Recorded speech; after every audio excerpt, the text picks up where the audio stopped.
Well, good evening, everyone. Hey, good evening. Thank you for spending this beautiful spring evening with us here at the Sparta Methodist Church. I'm Gerry Iguchi, the director of the Monroe County Local History Room and Museum, and this is where we have our evening programs because this way we can accommodate all of you. So thank you for coming out tonight. For those of you that have never visited the Monroe County Local History Room and Museum, we're located right at the historic intersection of the Sparta Library, the post office, and the courthouse.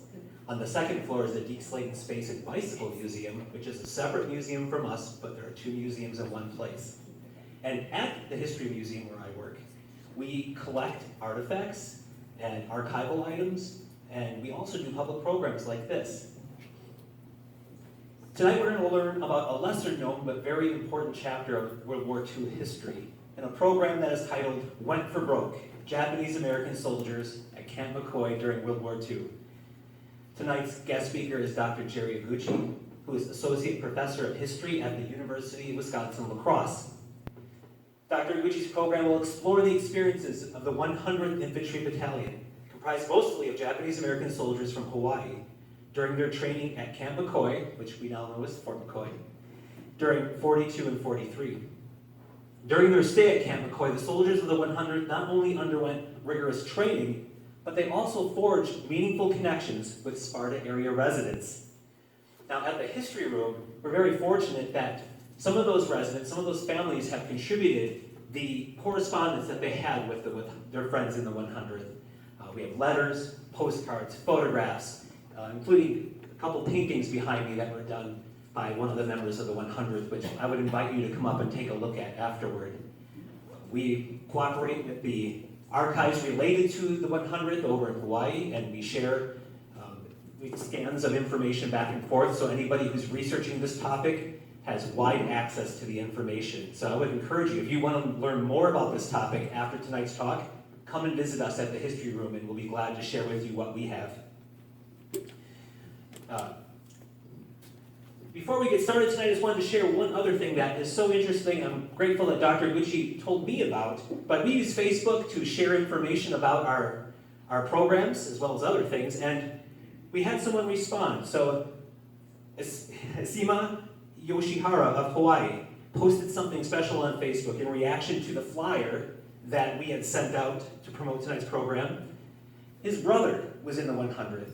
And a little bit later, Dr. Iguchi will share a photo of his brother as part of the presentation. But Mr. Yoshihara writes, quote, "The good people surrounding Camp McCoy played a major role in how this unit performed in combat simply by welcoming the soldiers when they were stationed there.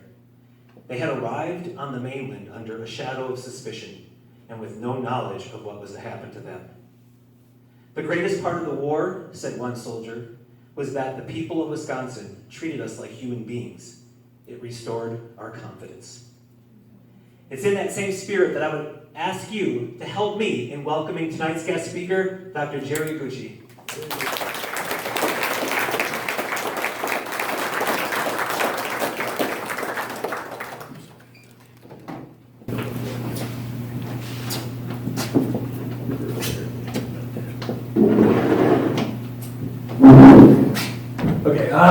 Hi, I'm Gerry. First off, I've been unwell, and I have a tumor in my head and a bad back, so I'm going to get through this, I'm determined. And the mirror already suggested that I didn't look so well. Anyway, the first thing I want to make clear is, just so there's no confusion, is that I'll mention my parents as part of this. And my parents were part of this history. I don't look like my parents. I was adopted at birth. I am of quarter Japanese ancestry, but my parents who raised me were of complete Japanese ancestry. And so, I show this to my students so they know I'm not lying. Here's a photo. I don't think you can see it so well, but there's a photo of me with my super blonde hair at the beach with my mom and my cousin Lance. And when I was very young and looking like a very bad boy. And then the other photo is me in my 20s with my mom and my dad. Okay, to the history. And I'm not just focusing on the 100th. I'm going to because I think it's necessary, contextualize the 100th as part of Japanese American history before and during World War II. So first off, those we call Issei, and my parents were Nisei, meaning second generation Japanese Americans, meaning like me, they were born in San Diego, California. The Issei, which means first generation, that was the immigrant generation. They're the ones who immigrated from Japan and immigrated to the U.S. The Issei immigrated to the U.S. between 1869 and 1924, and there's a reason for that. Japan had been a closed country to the West for about 200 years before 1868. Then they opened to the West, and that prompted immigration in 1869. And the U.S. closed immigration from Japanese people in 1924. So it's that window before World War II when people from Japan immigrated to the U.S. They came to Hawaii and to the mainland, which mostly meant the West Coast. There's sort of a class difference because those that came to Hawaii came as indentured laborers for sugarcane plantations. So they were indentured labor. They didn't have much, if anything at all. To the West Coast, people like my grandparents, they tended to have some capital. So, there's a difference, but, today we're all Japanese Americans, basically. So those that came to the mainland were farmers, fisher people, and shopkeepers. So my dad's family, they were farmers. My dad was a farmer. And my mom's family, my grandpa, my mom's side was a shopkeeper, basically. Petty bourgeois, some would say. Here's some photos of the early Issei, the generation that came to Japan. In 1941, as probably most of you know, if not, I'm sure all of you know, the Japanese Navy, using carrier-based airplanes, 6 aircraft carriers and carrier-based airplanes, attacked Pearl Harbor in Hawaii and the military installations there. As a result, 2,403 Americans in Hawaii were killed, and 1,178 were wounded. And so, I have some photos. These are the planes taken out from the aircraft carriers. That's what they did to Pearl Harbor, and this is what happened to ships in Pearl Harbor. And this is from a very bad movie, by the way, called Pearl Harbor. Horrible movie, but anyway. In the aftermath, obviously it was a bad time for Japanese Americans. So in this case, you see a grocery store where the proprietors have a sign in the window saying, "I'm an American, so don't throw rocks in our windows," basically, right? Then in 1942, President Franklin Delano Roosevelt issued an executive order. Essentially, people in the western parts of the continental U.S. Were forced to, what they call it was be evacuated. It meant being moved from coastal areas or the Central Valley of California to essentially camps in the desert, okay? And a part of the U.S. Army called the War Relocation Authority carried this out. So there you see FDR and the order, basically. The rule was only what you could carry. So families sold their stuff cheaply because they had no choice, and people buying their stuff knew this.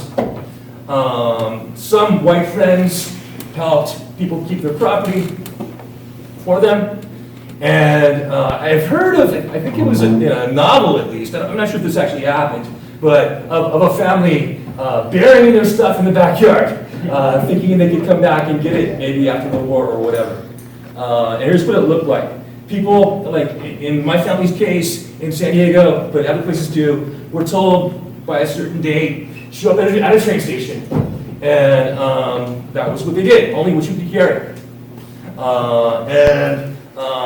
The first stop for these people was what they called assembly centers.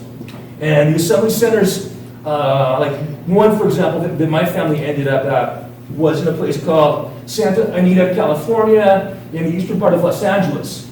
And it wasn't fun. Santa Anita was a horse racing track. And they were housed in the horse stalls with the horse manure. So that's where they waited while the Army built barracks out in the desert to the east of where these people were from. And there's a map you probably can't see so well, but I think these lecture notes will be available to you later, and you could look with more detail. But the map shows you where the camps were. It shows you where Santa Anita was. It shows you in New Mexico where my mom's dad was, because he was accused of being a Japanese spy. He was not a Japanese spy, but he was held during the war in this Justice Department camp as an accused spy, and that was in New Mexico. In total, in the camps, about 120,000 people were incarcerated. About 2/3 or 62%, like my parents, were U.S. citizens by birth. Again, that was the Nisei. Their children, not too many of them at the time yet, but their children were Sansei, which means third generation. And again, the immigrant generation from Japan were Issei, first generation. And the Issei were unable to naturalize, meaning become U.S. citizens at the time, and could not, if they so wanted, could not become U.S. citizens until the 1950s after World War II. All ages were affected. So here you see photographs of children, one waving an American flag. They had a rule, which is not that well known, but it was the rule. People with as little as 1/16 Japanese ancestry, according to Executive Order 906 and the policies, had to go to the camps. I'm 1/4 of Japanese ancestry.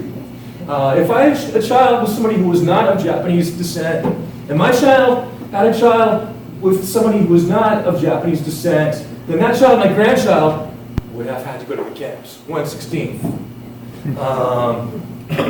Also, the Army went around and they gathered orphans from orphanages, and I've heard stories about the nuns crying.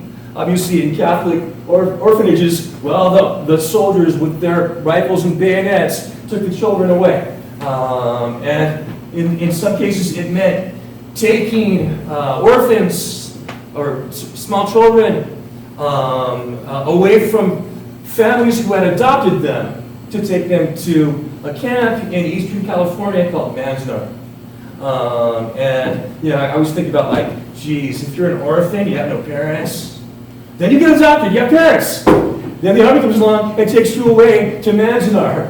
God, how traumatic, right? And I have read stories about what happened to some of those children. They were pretty screwed up, and obviously for obvious reasons.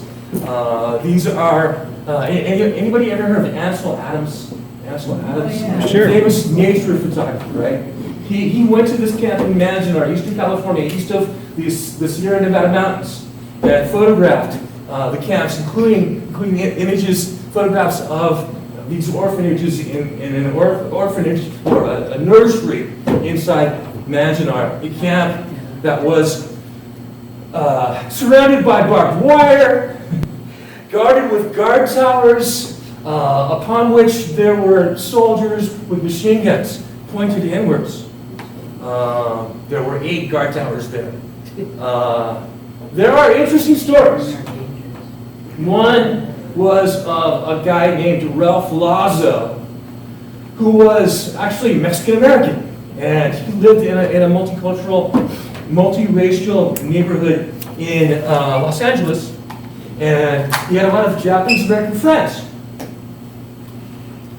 So he decided to go to the camps with them.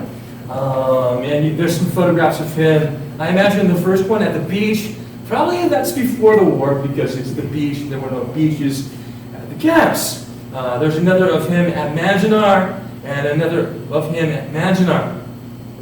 He wrote, Lazo wrote, it was immoral, it was wrong, and I couldn't accept it. These people hadn't done anything that I hadn't done except to go to Japanese language school. They were Americans just like I am. So he went with them. He didn't have to lie. You know, he was not white, so they assumed he was Japanese American or something, or at least part Japanese American, and so they went to one of the camps. I'm not going to read all of this, but one interesting detail is at Manzanar, this camp, in the desert, he played football, organized Friday night dances, and at one point, he represented the YMCA at a conference in Colorado, you know, leaving the camp. And then he was eventually drafted in 1944 into the U.S. Army, and he served in the South Pacific, earned a Bronze Star for heroism, and later on he contributed $1,000 to a fund to prepare a lawsuit for Japanese Americans to sue for what happened to these people. And so, kind of what I think in Yiddish is called a mensch. He got a master's degree, eventually became a counselor at a college in Los Angeles, mentoring disabled students. Another interesting story, a guy named Bob Emmett Fletcher. He was an agricultural inspector in the Sacramento, California area. And he offered to take care of the farms of 3 Japanese American families in the area while they were incarcerated in one of these camps. They told him that he could take the profits while they were, you know, incarcerated. He didn't. He gave the profits to them. He paid their mortgages, paid their taxes, took care of their farms, worked a lot, and you know, just thought it was the right thing to do, basically. He was even shot at while he was helping these people because of the sentiment, the anti-Japanese sentiment at the time. So, I mean, this stuff I kind of already explained. But again, what in Yiddish is called a mensch, like a person of character, basically. The assembly centers they were sent to, like the one in Santa Anita I mentioned, right? Again, it was pretty bad with the horse manure. Well, the Army built them barracks out in the desert, generally east of where they were from. So from California, from San Diego, like my dad's family, they ended up in a camp in Poston, Arizona, on the Colorado River, just over the border in Arizona. Here's a note on vocabulary. You know, like people like my parents never talked about this stuff. I think because of the trauma and shame, frankly. But you know, so slowly I figured out what they had gone through, right? And anyway, you know, I've heard from people, denigrating the stuff I'm talking about today, saying, well, it happened to Germans and Italians too. No, it really did not. Like some Germans and Italians suspected of being spies, yeah, but not the whole population, not infants, right? Another point I want to make about vocabulary is, I grew up, from what I knew growing up, calling these camps internment camps. But more recently, people call them concentration camps. As a professional historian, I think that's right. Some don't want to call them concentration camps because they want to reserve the term for the Nazis. And of course, there was no Holocaust for Japanese Americans. But the Nazis did not invent concentration camps. And theirs turned into death camps. The term concentration camp goes back to the late 19th century and early 20th century. The Spanish-American War, the Philippine-American War, and the Boer Wars in South Africa. That's when these terms were first used. So the Nazis did not invent concentration camps. Let's see. Not reading all of this. There's some barbed wire. I have a list of camps, so if you can see this later, you'll see the populations, when they opened, when they closed. Probably the most famous one is Manzanar in California. And the one my dad was in was, it's here somewhere, Post in Arizona. Yeah, there it is. Again, a map, maybe I made it a bit bigger this time, of where the camps were. All right, now a question is, and this is more centered on the 100th, what happened in Hawaii? Basically, you know, the majority of the population of Hawaii was people of Japanese descent, numbering about 150,000 people. And yet, only about 1,800 of them were incarcerated. And so, for example, my family employed a lawyer originally from Hawaii, whose father from Hawaii was incarcerated, but he was a Shinto priest, which was a nationalistic Japanese religion, and there was a reason for it, right? But why, so I'm asking you a question, why do you think they didn't do the mass incarceration that they did on the West Coast in Hawaii? Why not? What? Who's speaking? I'm bad hearing because my consumer. It's an island. It's too many to do it. Isolated. I'm sorry, I'm having a hard time hearing. So speak loudly. Raise your hand. It's an isolated island. Who said that? Yeah, what? It's an isolated island. Yeah, but it's a hell of a lot closer to Japan than California is. So why? I mean, okay, for one, yeah.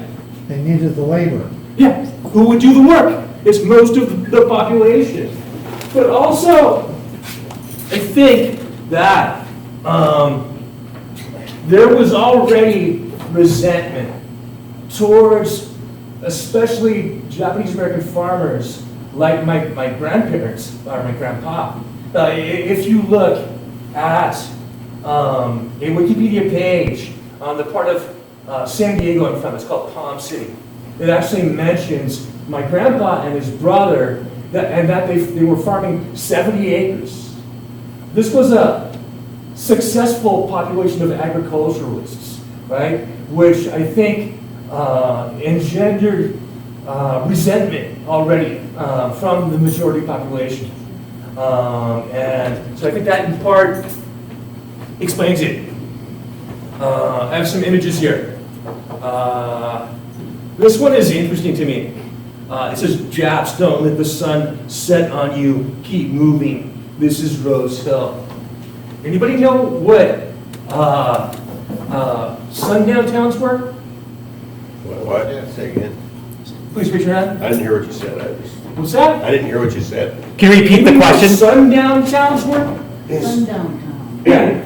If you aren't white, get out of town. Yeah, especially African Americans. Yes. Because you might get lynched or something if you were there after dark, right? There is some research suggesting that, for example, La Crosse, Wisconsin, at one point was a sundown town, right? And so that the same logic was applied to Japanese Americans, I think, says quite a lot. So there was stuff like this. All Japanese must get out of Sacramento.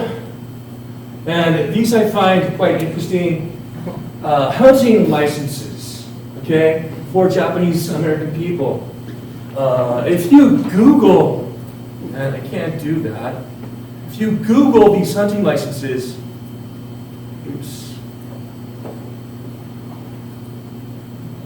do a Google image search,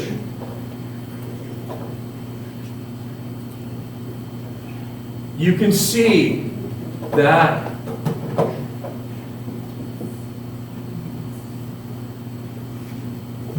damn it, I don't want Firefox. Anyway, you can see that there were a lot of them, and many of them, Japanese-looking faces on the bodies of snakes, skunks, or in the cases you can see with this screenshot, as heads mounted on a wall like a moose or something. And they appeared everywhere. Not just like big cities or the places you would expect. I was driving through a small town in New Mexico at one point recently, and I realized that town is on the list. Small town in New Mexico, Takumari or something like that. And yeah, it was everywhere. This hunting didn't take place, but the dehumanization is a bit shocking. Stuff like this appeared. All right. There's a question of the legality of all this. Something that's been in the news recently is the question of the right of people or citizens to what's called due process. And I have a quote here from Cornell University Law School on what due process is. The Constitution of the U.S.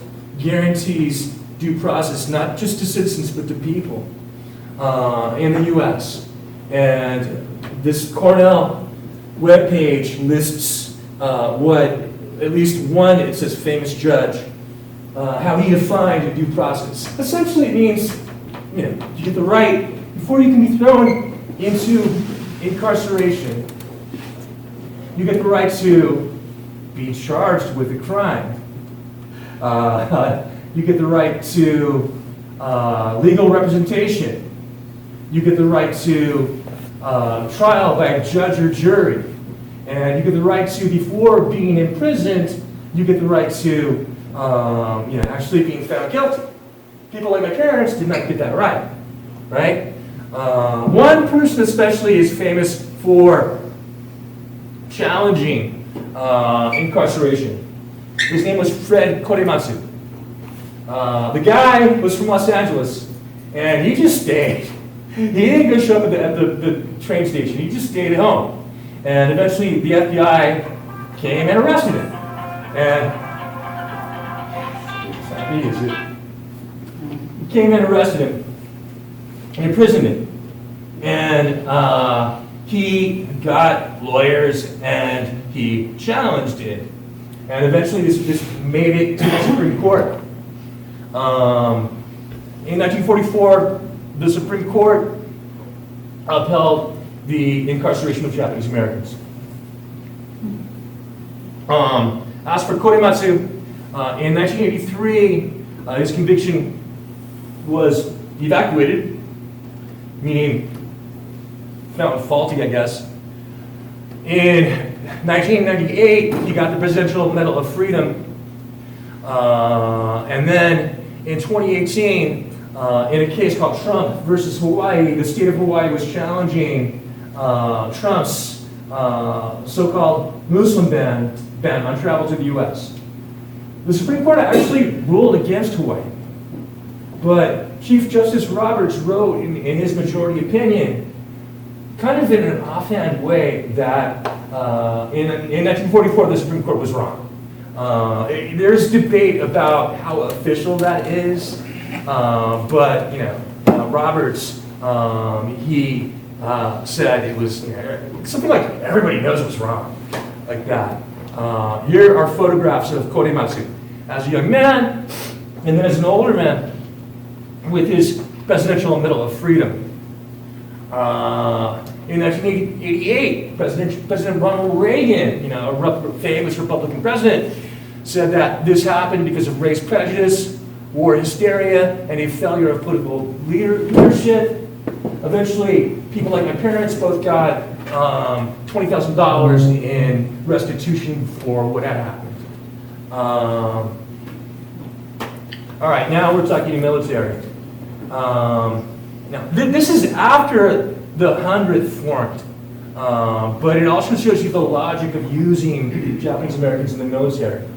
A man by the name of Edwin O. Reischauer, he's actually probably the most influential American historian of Japan ever.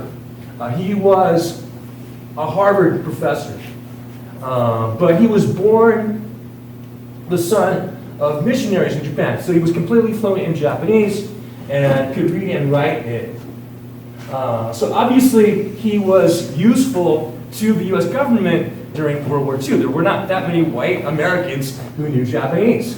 So he was serving, US intelligence, US military. And he wrote a memo in 1942 to the government, to the military, saying that we should use Japanese Americans in the US military. But his reason was not because of manpower.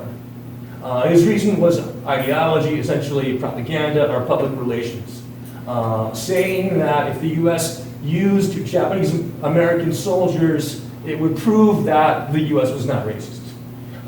It would show Japanese and everybody else that the US was just, not racist. Because these guys who'd been thrown into concentration camps were still willing to fight for the USA. Okay? Now,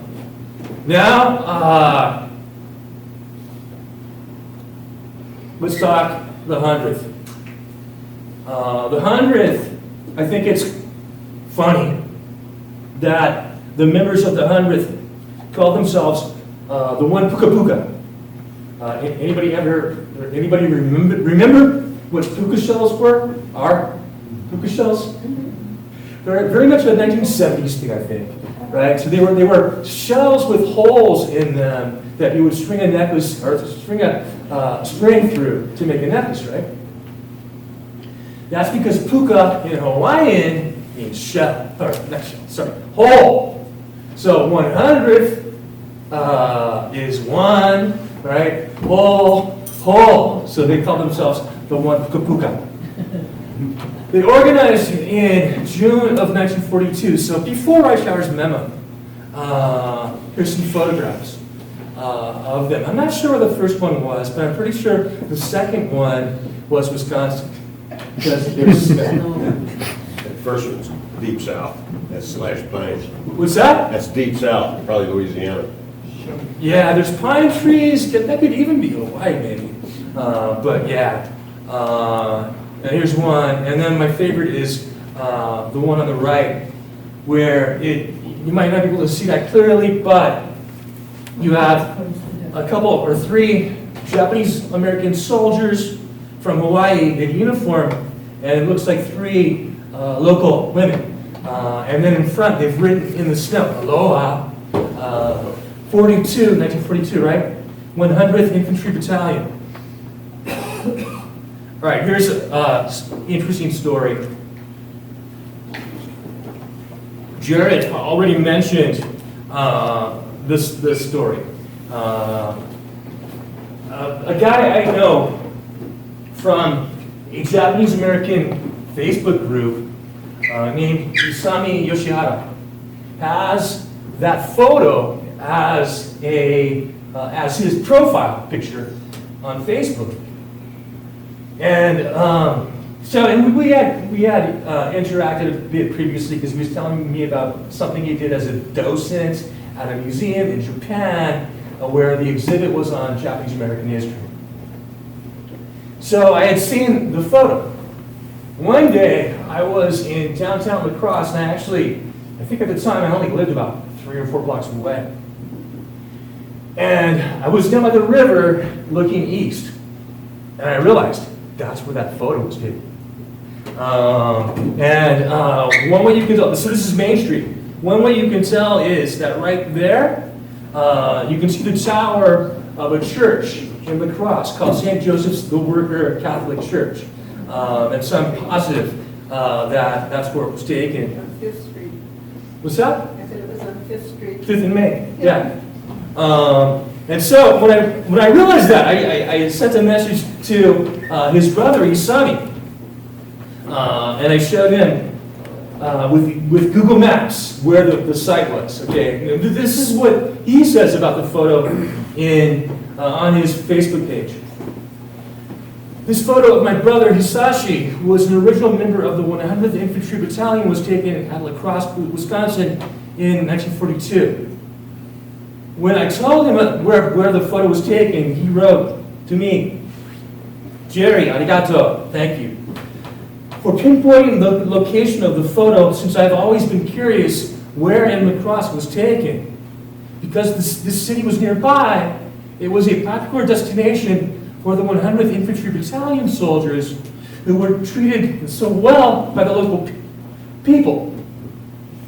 It must have made a huge impression on my brother, who after the war, at age 28, returned to graduate from high school in Hawaii, and then attended River State Teachers College, now at UW River Falls, to receive his degree in education." Arigato, again. Now a story about another man who served in the 100th. His name was Gerry Iguchi Miyamoto. And this is from a website discussing the 100th Infantry Battalion, where it says, Gerry Iguchi Miyamoto was born in 1917 in Nalehu on the island of Hawaii. Enlisting in the Army prior to the attack on Pearl Harbor, Gerry served with distinction in North Africa and Italy, and received 2 battlefield promotions, resulting in the rank of second lieutenant. He was one of 30 enlisted men in the 100th who received battlefield commissions. Some of you probably know, it's rare that an enlisted military person gets a commission in the military to an officer's rank. So it's kind of impressive. And I do think that so many of their officers were being killed, it was like, okay, now you be the officer. But yeah, in any case, I think it was quite impressive. The website continues. After an extensive rehabilitation in Battle Creek, Michigan, as a result of being wounded in battle in Italy, he eventually settled in La Crosse, Wisconsin. He met, probably went on leave in La Crosse, he met a local woman. After he was done with his military service, going to fight in Europe and then being injured, going to Michigan to rehabilitate, he came back to La Crosse and married her. And started a family. It says he would reminisce about his time at Camp McCoy and the first time he and his buddies saw snow. It actually snows on the island of Hawaii, but I guess he never saw it. It says he was grateful for the genuine hospitality bestowed upon the men of his outfit by the citizens of the Coulee region of Wisconsin. That was him. The reason why I first learned about Gerry Miyamoto was because when I first started at UWL in 2007, I never met the guy, but I heard about the Dean of Students. His name was Mick Miyamoto, which I immediately recognized as a Japanese name. He, pretty soon after that, moved to Dubuque, Iowa. Probably he got a better job at a university there. But I found information about him on the website you see linked here, where it says Mick was born in La Crosse, Wisconsin on May 12, 1957 to Gerry and Dorothy Miyamoto. He graduated from La Crosse Central High School in 1975, where he played varsity football and competed in track and field all 3 years. Upon graduation from the University of Wisconsin-La Crosse, Mick began his teaching and coaching career in the La Crosse school district. During his 5 years at Logan High School as an assistant coach, he had the privilege of working with current no longer current though, United States Congressman Ron Kind, who quarterbacks the Rangers. Obviously, I teach this information to my students, and I want to make a local connection for them, to show them this is not something out there. It is right here. It continues. In 1990, Mick returned to his alma mater, the University of Wisconsin-La Crosse, and worked as an assistant dean of students for the next 20 years. During the stretch, he served as an assistant coach for 10 of those 20 years, coached the tight ends, and coordinated the offensive for 5 seasons. So there he is in his official faculty administrator photograph, and there he is as the coach of the tight ends at UWL. This photo is of a military cemetery on the island of Oahu called Punch Bowl. It's a military cemetery in a volcanic crater. And Mick's mom and dad, Dorothy and Harry, are both buried there. All right. This next quote, I'm not going to read the whole thing, but it's about the 100th. It discusses how they at first were unwanted, feared, distrusted, and even despised because of race, obviously. But the Army wanted to use them as, it says, guinea pigs, right? It was an experiment to see if this would work.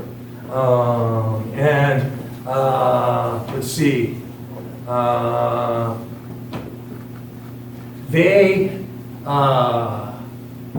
finally, got assigned to the 34th Division, but even before that, they earned a reputation as the Purple Heart Battalion, right? And you probably know, but the Purple Heart is a medal one gets for being injured while a soldier, and so many of them were wounded, and I think posthumously you can get it, so either wounded or killed. In combat, they became the Purple Heart Battalion. Let's see, there's a discussion of being sent to Camp McCoy in Wisconsin, being trained in a variety of skills over 6 months in 1942. Eventually, he transferred to Camp Shelby in Louisiana, or actually Mississippi, I think. Then they got sent to a posting in North Africa. And according to some, because of race, General Eisenhower, who later became president, didn't want them serving under him. Then they got attached to another unit, the 34th Red Bull Division, and ended up fighting in Italy at first, landing in a place called Salerno, kind of south of Rome, south of a line that the Germans wanted to hold, keeping the Allied forces from advancing to Rome. And most famously, they participated in the Battle of Monte Cassino. So for the battles of Cassino alone, the 100th suffered 48 killed, 144 wounded, and 75 hospitalized for trench foot. They landed at Salerno with over 1,300 personnel, but by the battles of Monte Cassino, only 521 remained. The Guinea Pig Battalion had become the Purple Heart Battalion. And journalists were calling them the little men of skill. So on this map you can see Salerno. On this map you can see Monte Cassino and what they call the Gustav Line. The Germans were trying to hold. Monte Cassino was a mountaintop fort that the Germans held, and the U.S. troops, including the 100th, had to fight uphill. So it was pretty difficult and horrible. And so by the end of that, journalists were calling them the little men of steel. Now, the 442nd Combat Team, there's stamps referring to them. On the stamp you can see written, "Go for broke." That was their motto. It arose from gambling, playing craps or dice. And the idea was go all in. So that if you lose everything. I mean, my generation in California would say go for it or something, right? But go for broke is even more extreme because you're saying, I'm all in. The 442nd recruited still mostly from Hawaii, but to some extent from the concentration camps on the mainland. And they made it to Europe by March of 1944. They fought in Italy, France, and Germany. 12,000 Nisei volunteered, 2,686 from Hawaii, and 1,500 from the American concentration camps on the mainland. They came to Europe in 3 waves, and again they merged with the 442nd. The 442nd, rather the 100th was still called the 100th, but they were part of the 442nd. And they fought together until the surrender of Germany on May 8, 1945. Here's an organizational chart of the 442nd I found. It was much more complex, much bigger than the 100th, and much more complex. And so, you know, they had supporting units, a service company, a cannon company, anti-tank company, engineering company, etc. As you can see, the officers at first at least were still all white, but a much larger unit, including the 100th.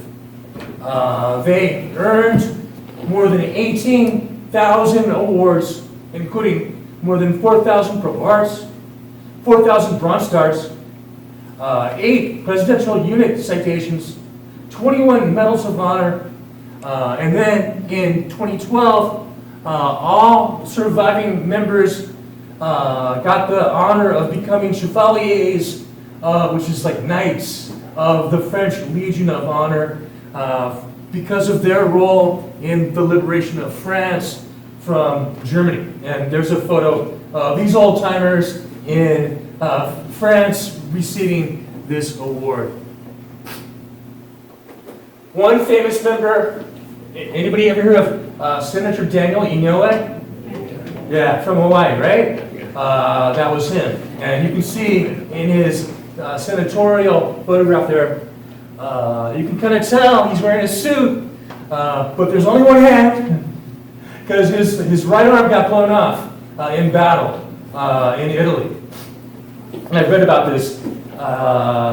It was something like he got a field commission. He was a lieutenant, and he was leading his men against the German bunkers and he kind of was isolated, and a German in a bunker shot at him with a grenade launcher. And the grenade didn't explode, but the force of it essentially blew off his arm. His arm, or rather his hand, no longer part of his body, got the grenade. His men were trying to get to him to help him, and he waved them off. He used his left hand to grab the grenade from his severed arm, and he threw it at the German who had just blown off his arm and took him out. And then his men got him, and he said something like, just because I got injured, the war's not over, so nobody called the war off, so keep fighting.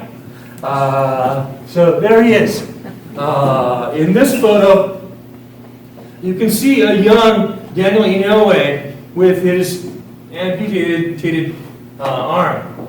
Next to him, playing cards or something, was another man named Bob Dole. You guys know who Bob Dole was? Kansas senator, right? And he was injured too. He still had his arm, but it wasn't really usable after he was injured. So, but there they both were in Battle Creek, Michigan, rehabilitated. And there they are, both as senators, right? Republican Dole, Democrat Inoue, who had a lot in common. If you go to Honolulu International Airport, its official name is Daniel K. Inoue International Airport. All right, here's the story of something called the Lost Battalion. And what had happened in 1944, October, was that in France, a general named Dahlquist sent the 141st Infantry, who had originally been Texas National Guard, on a fool's errand mission because they got stranded behind enemy lines in eastern Germany, rather France, near the German border in the, I don't know how to pronounce it, but Vosges, I think, mountains. So they were trapped, could not be extricated. So then Dahlquist, this story is the subject of a 1950s film called Go for Broke. And then I'm not sure what the second Go for Broke film was about, but a 1950s film was Go for Broke, which is about the story basically. And there's a shot from the later film. There's the Texas guys. All right, so Dahlquist ordered the 442nd to go save these guys. And in a battle that lasted for 5 days, the 442nd rescued 211 of these Texas soldiers. And there's the 442nd in that context. Here's the interesting set of statistics. The Texas guys, okay, the 141st Regiment,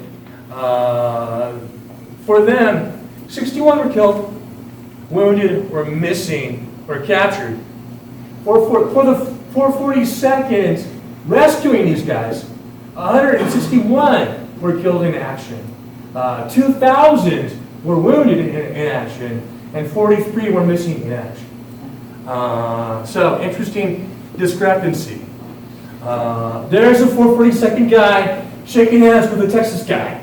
I think if you are a Japanese American in the Army in Texas, you might still be treated quite well because you remember what had happened.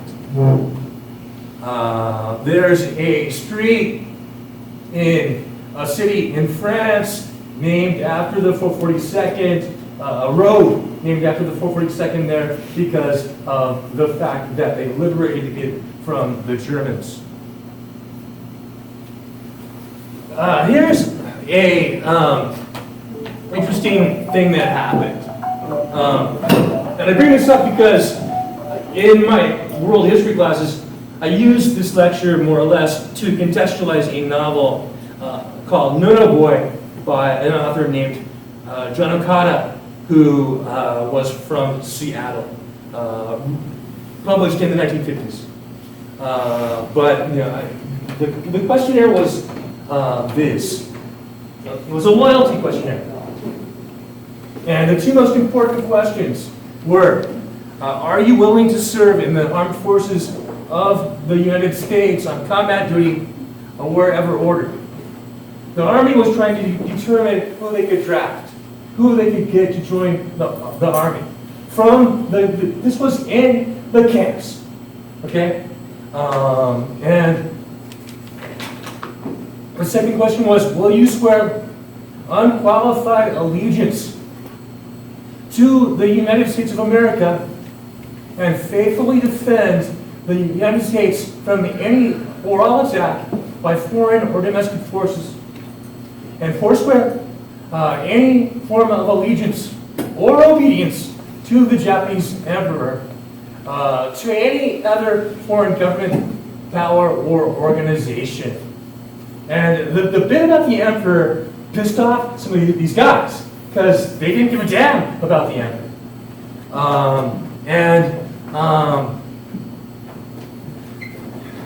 Mainstream Japanese American history says that pretty much everybody said yes, yes. But some said no. And those that said no were after the war to some extent ostracized because mainstream Japanese Americans wanted very much to assimilate. And so no boys is what those who said no twice were called, and they had a bad reputation after World War II. Many said yes. My dad was a year too young to take the questionnaire. He was 17.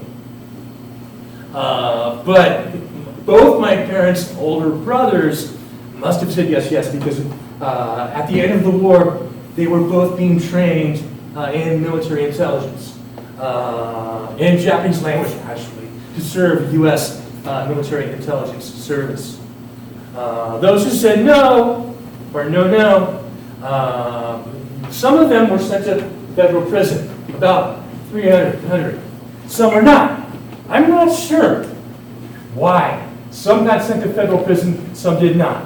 At any rate, those who were not sent to federal prison as draft dodgers were sent to a camp called Tule Lake in Northern California, which was for the bad people, essentially. Okay? One guy, Masaki Kuwabara, fought it in court and lost. Then he got sent to Tule Lake.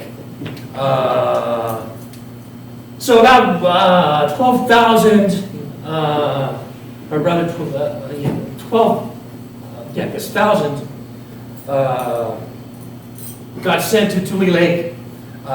They called it Segregation Center after the questionnaire in 1943. Tule Lake was a very desolate place near the Oregon border. And they sent more later in 1944. It was unsafe, unsanitary, with bad medical care. It was squalid with bad food, low pay for work, and violent. Here's some images. Again, desolate, etc. I guess this guy wanted to be Elvis eventually, but anyway, not a nice place. There's a plaque at Tule Lake from the state of California. I'm not going to read it, but it discusses what happened as wrong and traumatic, and there's the hope that it wouldn't happen again. Again, there's a map showing you where it was, right next to the Oregon border. Desolate as hell. Now, I kind of already mentioned this. The mainstream of Japanese Americans, going back to the 1920s actually, but even in the camps, and definitely after World War II, was represented by an organization called the Japanese American Citizens League. My parents were lifetime members. We got the newspaper every month. I read it too. What they wanted desperately was to assimilate. So they strongly supported Japanese Americans, even those incarcerated in camps. They supported them volunteering to serve the U.S. military, to prove that they were American, to prove that they were as American as white people. Okay? After the war, I think this is why, beginning at least with Japanese Americans, Asian Americans became what became called the model minority. Okay? And I have the greatest respect for those who served in the 100th and the 442nd. Nonetheless, I think it is highly problematic that through not complaining, through serving in the military, through never protesting much, the mainstream of Japanese Americans believed that they proved themselves to be fully American, and they became the model minority. And as a result, people like, not so much my dad, who didn't go to college, but my aunts and uncles, his younger siblings, for example, were rewarded. They got to move into nice suburbs. They got to have nice, well, first go to college, get nice careers, have nice cars, fully, or at least seemingly fully achieving the American dream.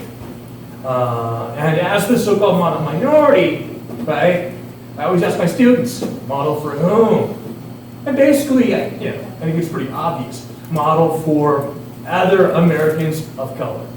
Because the message to them, to say African Americans, is, don't complain about slavery and Jim Crow and the murder of people like George Floyd. Stop complaining and be good little boys and girls like the Japanese Americans were. And so, I mean, that's my take on this history means. So I'm going to end with, personal stories.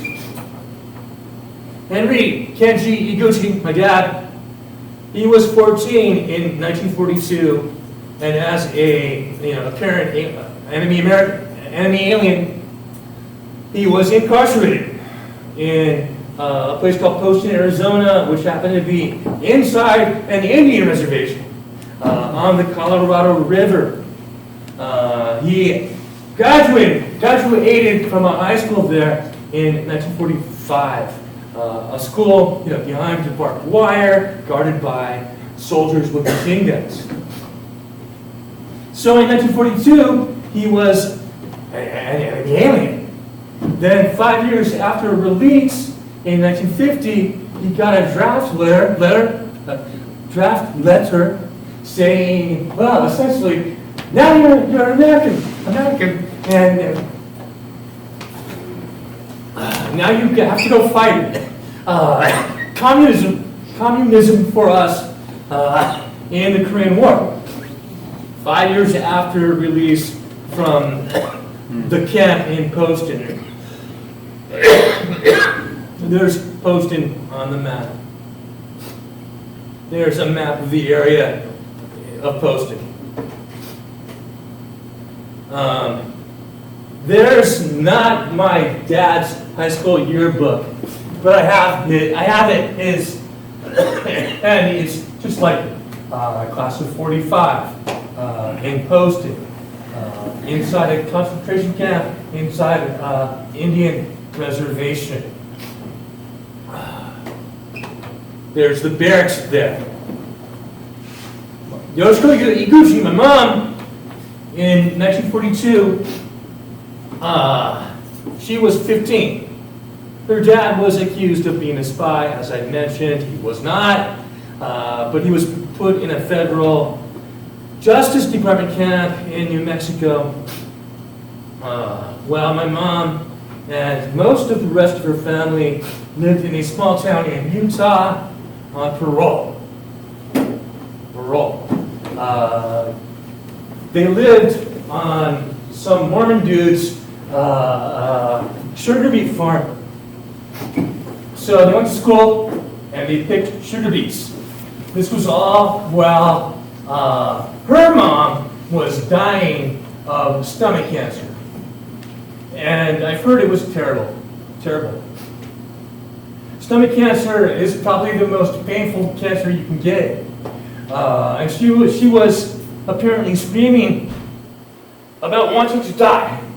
I kind of doubt she was getting much morphine because most of it was going to the troops, right? At the time. So it was pretty bad. After the war, I only recently learned this from a cousin who's 6 years older, that Japanese Americans were encouraged in 1945 to not go back to the West Coast. I think because the government was worried that might cause violence. So they were encouraged to go to places in the Midwest, like Chicago. So both my parents ended up in Chicago. Never met, but ended up in Chicago. My mom hated the winter. Ironically, now I live in Crosse, Wisconsin. But yeah, she hated it. So they ended up back in San Diego eventually. But what I recently learned was that she had an aunt who was living in Milwaukee. So on the way to Chicago, they stopped in Milwaukee for a while. I had no idea until like a couple years ago that my family ever had any connection to Wisconsin. But, you know, there was that connection. Anyway, there's where she lived, Payson, Utah. There's the Mormon Temple in Payson, Utah. Now, as I mentioned, both my parents' older brothers were at UC. I guess I didn't mention this. They were in 1942 at UC Berkeley, and they had to leave. Ultimately, by the end of the war, they were being trained in military intelligence. Maybe at Fort Snelling, Minneapolis, because that's a place where that took place. Anyway, my mom's older brother, my Uncle Stagey, the war had ended, but he kept it up with the military, becoming a military intelligence guy in the U.S. occupation of Japan. And he stayed in the military through the Vietnam War. Counterintelligence essentially meant he was a communist hunter during the Cold War. I have a final document here signed by President Herbert Walker Bush. I'm not going to read it. It mentions the $20,000 they both got as restitution. He, a Republican, apologized for what had happened and says, we're still great and it wasn't like America's true values, and so we apologize. Money can never make up for this, etc. And both my parents got that letter in, I believe, 1989. So that's the end. Any questions? And if you have questions, please raise your hand because my hearing is not so good. Yes? Yes? The payment, did that go to all adults and children, or who got the $20,000 payment? I believe even the children. So people like, me or my cousins didn't get anything. But if it directly affected you, then you got it.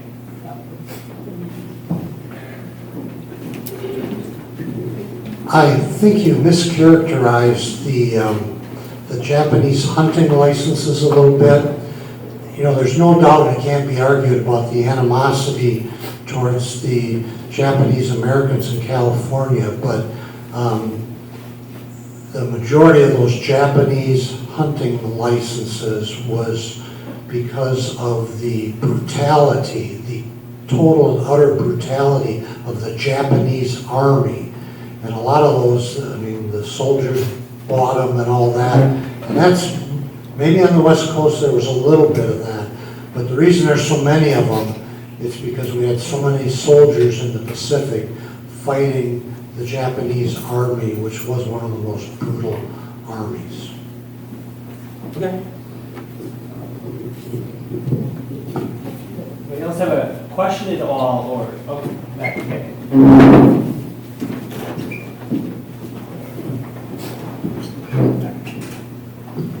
Thank you for the presentation. Excellent. I was kind of curious about the dynamic of the Japanese soldiers training at McCoy and then also the POW camp there. I believe the POW camp was quite minor, and I don't believe it even lasted that long. And I'm guessing it was probably, they didn't even know it was there. Yeah, These things they might have, but I don't think it was really an issue for them. Okay. Thanks.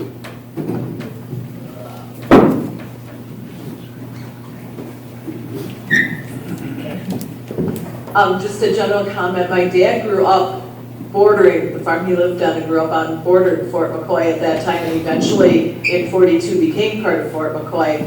So he was familiar with the troops that were here, and he said when the Japanese troops were here, they were among the most well-mannered and friendliest out of any of the troops that trained here during that period. So he was very impressed with that first impression of, because there weren't anybody of Asian descent really around here at that time, and it was very impressive the way they handled themselves. Yeah, I believe, according to pretty much all accounts I've seen, the soldiers from Hawaii were quite well treated by the local people, both surrounding the camp McCoy, and in the Crosse where they went for leave. Obviously some came back, right? Besides Miyamoto's family, I know of one other that also, a family that originated because one of those guys came back to La Crosse and married a local and had a family.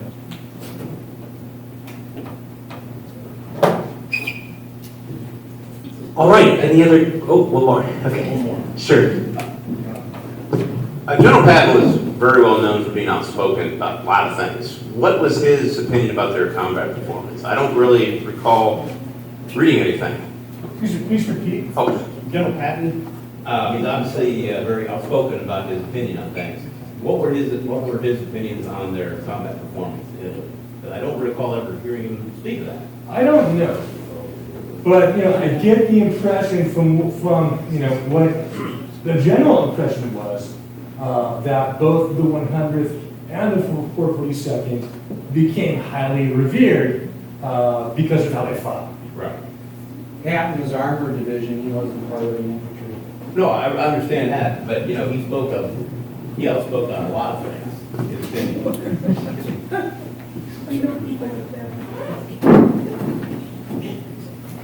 All right, any other questions?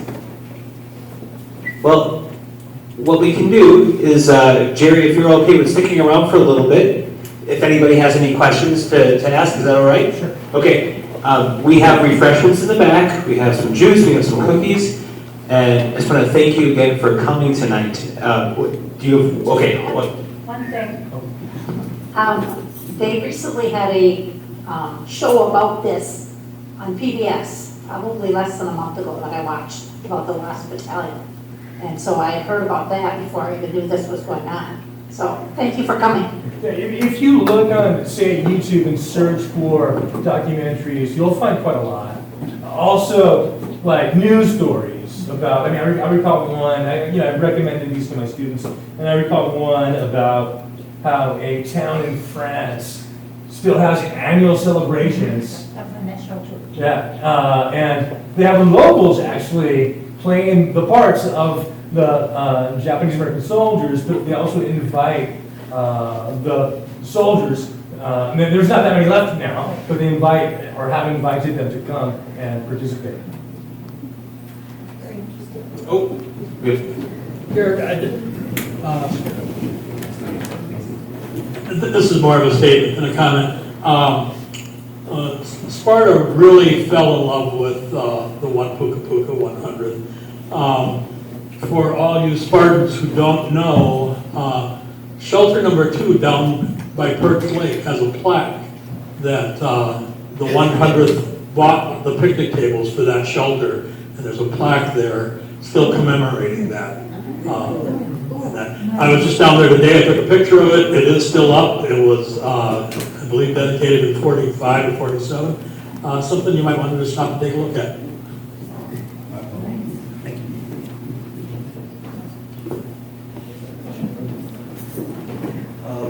Sorry, I just wanted to say thank you.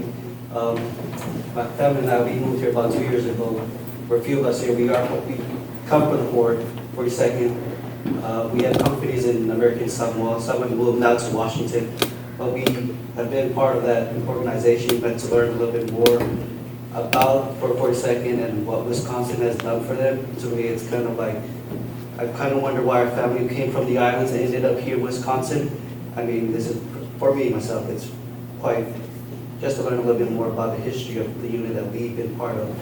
This, thank you, I guess. Yeah. You're welcome. Thank you. Yeah, thank you.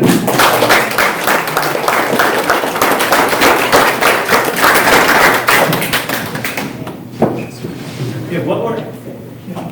I'm from St. Louis, Missouri, and we were long-term members of the Japanese American Citizens League, which was an organization started in 1932 to say we're American.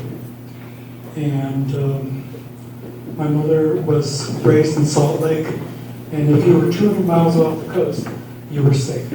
So if you wanted to go to college in Salt Lake, that's where a lot of Japanese ended up because it was close to the coast.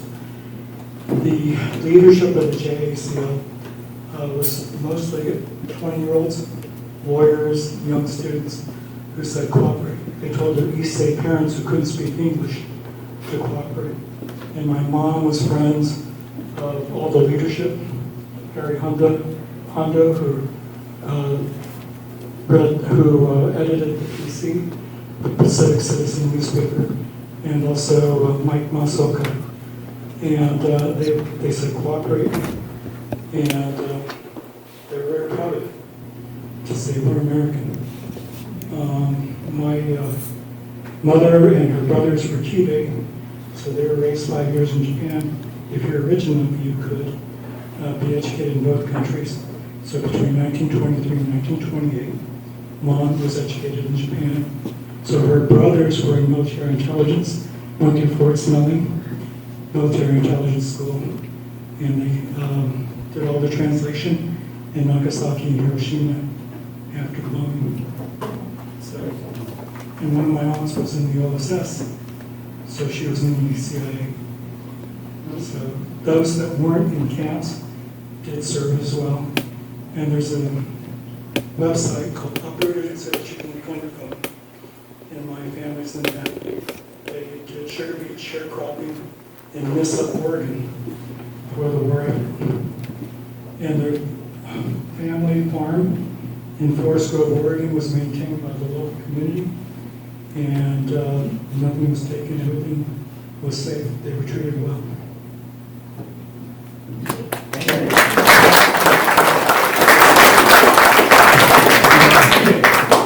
Yeah, I have some notes for you too.